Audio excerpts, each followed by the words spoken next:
Hey, homeschool friends.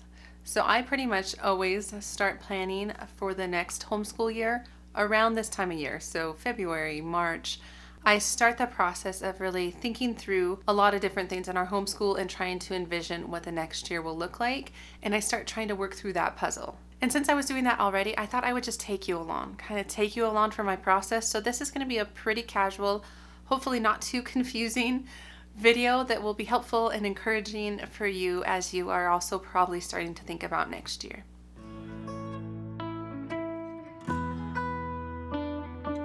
So hi, my name is Angie. Welcome to the channel if you're new here, or welcome back if you have been coming for a while. So when it comes to planning for the next year, I kind of have a general process for that.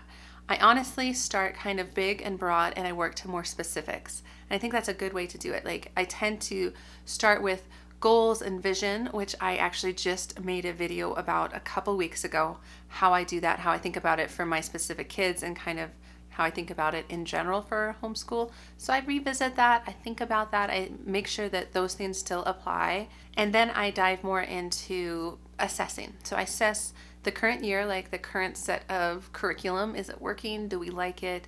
I also try to think about next year, like what's the situation? What's my new reality? Which I just talked a bit about that in my homeschool successes and homeschool regrets video. So obviously this has been on my mind a lot, these kinds of topics. But after I do all of those things, that is when I move into more specifics of like, what should I order? What should we do? So in today's video, I would say I'm at the step where I'm assessing the current year and I'm looking towards the next year. So that's what I'll be sharing with you. I will show you my process for brain dumping and making lists, and you'll see it all. Hopefully it will be helpful. So it's just first details on my kids. So I have 4 kids and their ages for next fall will be 8.5, so 3rd grade, 7, a new 7, so 2nd grade, and then 4.5, so pre-K 4. But that's 2. Those are my twins. So those 4 kids. And so that is my situation. So the couple things I am thinking about, or the puzzles I am trying to solve, is 1, preschool. What does preschool look like? How do I bring them in? I actually talked about this quite a bit on my last homeschool update video, where you guys gave me a lot of advice, a lot of things to think about. So thank you for that. So that's one puzzle I'm trying to work through. And because of that, the fact that I'm bringing on my twins in some capacity, I'm still working on that, I realize that I need to figure out if the curriculum I am using is too teacher intensive, as well as if any of the curriculum, especially language arts, is overlapping. Like if, say, I'm using a curriculum that has grammar and another curriculum has grammar, and I'm just kind of doing it twice. And so I need to kind of assess that. So that's a puzzle I'm kind of working on, as well as I'm starting to work on thinking about making the transition from like more phonics focus to more composition and writing focus, as my kids are starting to really pick up reading, especially my 3rd grader, and my 2nd grader is just really dang excited about reading. She's not as good, but I think she'll get there just because of her excitement level. So those are my puzzles that I'm trying to work through as I am starting the planning process. All right, so where to start? Sorry, I hope this video is not so all over the place, but I think I will start when I'm thinking about this year. So like the curriculum I'm currently using, I think that's just a wise place to start. Do I like it? Is it working? Do my kids like it? And so I would say that we have some curriculum that is just definitely going to be used. For instance, sunlight. My kids love it. They look forward to sunlight. I love sunlight. I look forward to when we do our read alouds and our history and our Bible and our science.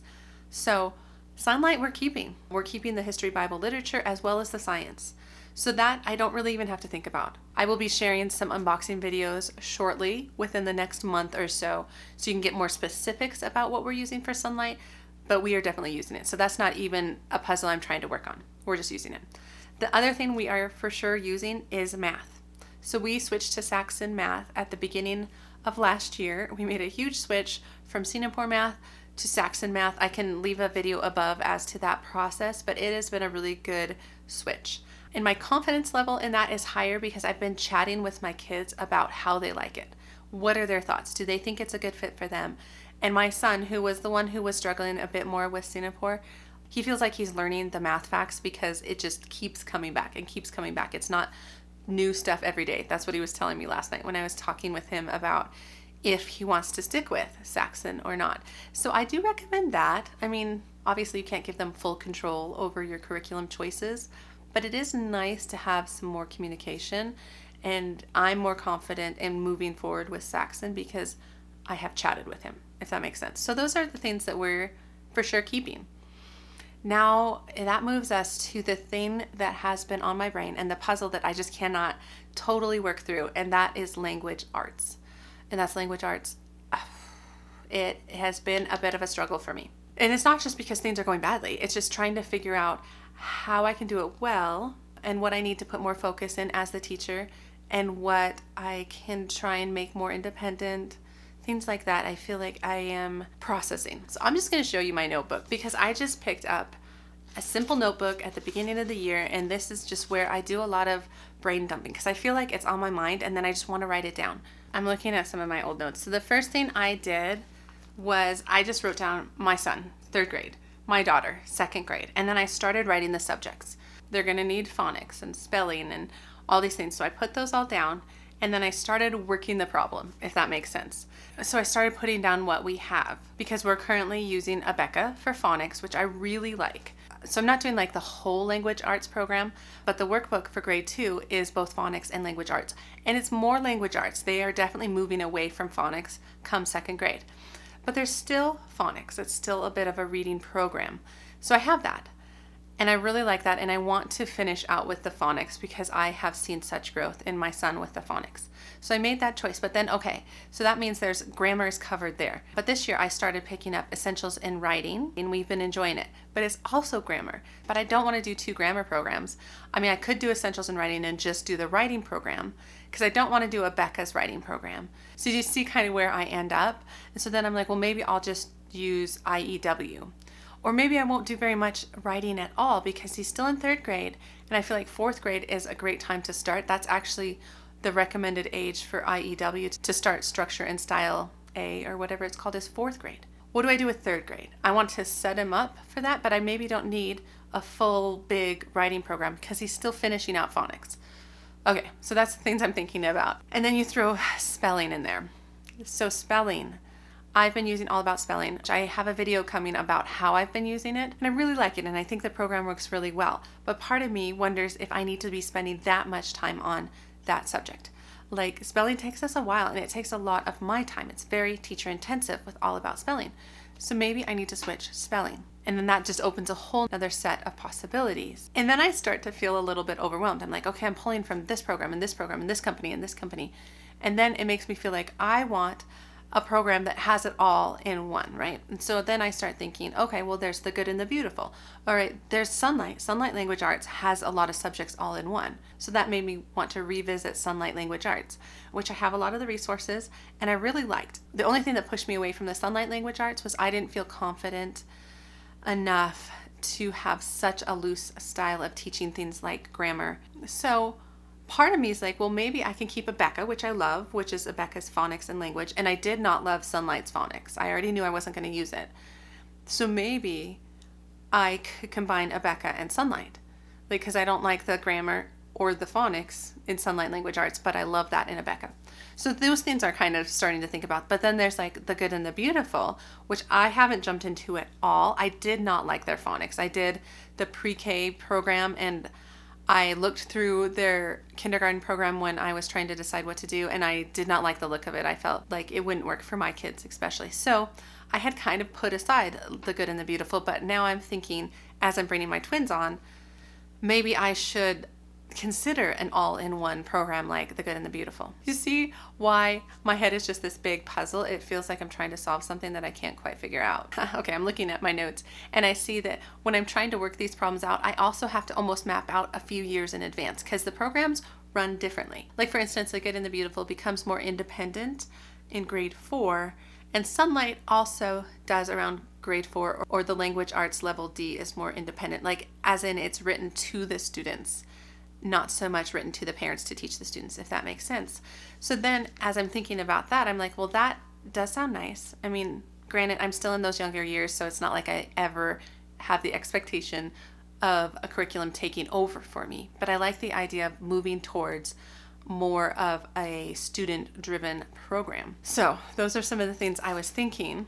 So then I tried to map out, I'm like, okay, well, what if it is the good and the beautiful? Then I was starting to look at their grammar expectations, because I know the good and the beautiful starts teaching grammar a lot earlier than, say, Abeka does.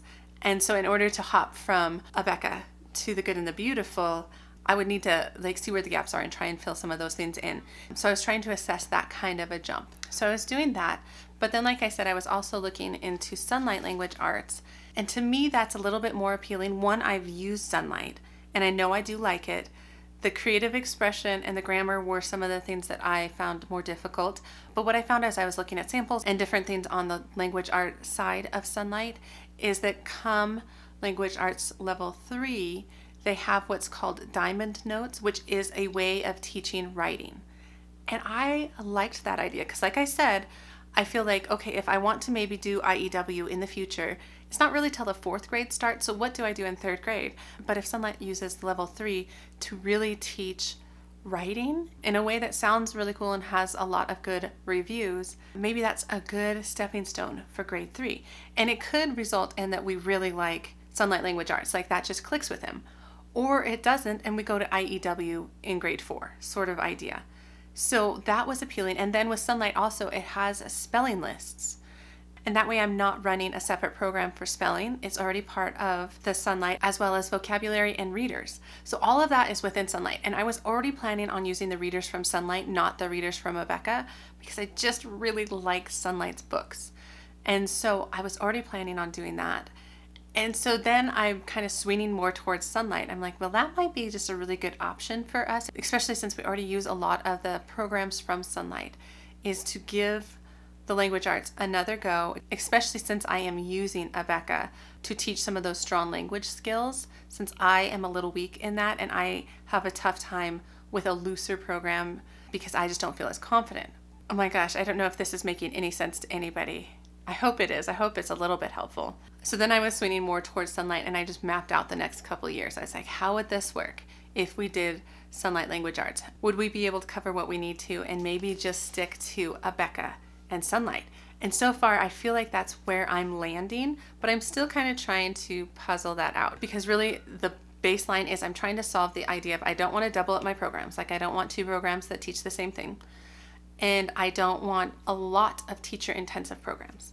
I don't mind, say, having more of an all-in-one curriculum and then having 1 year where we focus a lot on writing. Maybe we have that all-in-one curriculum and we don't use the creative writing for 1 year and I pick up IEW for that year. Or maybe spelling is an issue, so we use everything else in that all-in-one program and then we do an intensive spelling year. Something like that. I don't mind that idea. I like the idea of working off of kind of a base curriculum. And right now, with the fact that we're still teaching a little bit of phonics, not quite to composition, but starting there, I feel like the combo of Abeka to Sunlight sounds really appealing. And I have just learned that I need to kind of take a simple approach. There's certain things that I do love the combination. For instance, we are still combining Abeka and All About Reading for this year, but I don't know if I'm going to continue with that. I'm enjoying it for right now, but I'm trying to figure out what from All About Reading we can pull in to supplement Abeka in a really tangible way, but then maybe I won't need to double up on those again. If that makes sense. I hope that makes sense. So these are the things that I'm in the process of planning. Basically, I just make huge lists where I just map out my 2 big kids and the different special language arts subjects and see if I can make the puzzle work. So that is really what I wanted to share in this video. I hope it was a little bit helpful. It felt like a little bit of my brain dump towards the camera. But you kind of have to do that stuff at this stage, is you have to think through some of those things. And that helps me feel more confident when I do pull the trigger on what I'm actually going to specifically buy. What are my specific resources? And like I said, as I'm collecting some of those specific resources, I'll be doing some unboxings and sharing specifically what we're going to be doing for language arts, as well as what we're going to do for Sunlight. And so I hope you find these kinds of videos interesting and helpful. And let me know down below, what is your process? Do you have a process? Is it a little less chaotic than my process? Because I feel like this is a little chaotic at this point, but that's all I have. So I hope you all are doing well, and I will see you in the next homeschool video. All right, guys, take care.